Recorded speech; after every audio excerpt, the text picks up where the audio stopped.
南華教練團之一嘅陳志康啦，咁啊 Carl Sir，咁啊上半場球隊嘅發揮係咪做足咧賽前嘅部署咧？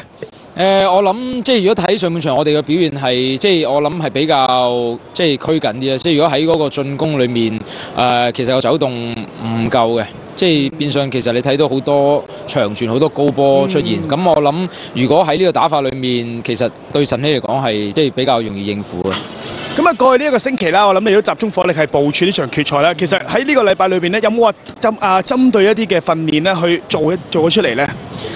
即係大家都知喺呢個星期即係對住晨曦啦。咁佢哋普遍係應付高波同埋佢哋中場係比較緊密啦，即係特別喺嗰個防守裏面，即係我哋都喺賽前裏面即係比較係着重去多啲邊線，即係最終你要喺嗰個邊線揾個機會去製造嗰個攻門啦，因為中間始終我哋之前已經知道佢係即係比較緊密啦，同埋個防守應付高波能力係比較好。咁我相信即係下半場要作出適當嗰個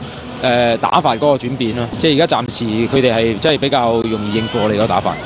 咁啊，我相信啦，南華咧的而且確上半場係保留咗實力嘅，好似阿 Carl 所講啦，下半場都會有一啲嘅改變㗎。咁我哋咧休息一陣啦，陣間翻嚟睇下半場嘅賽事先。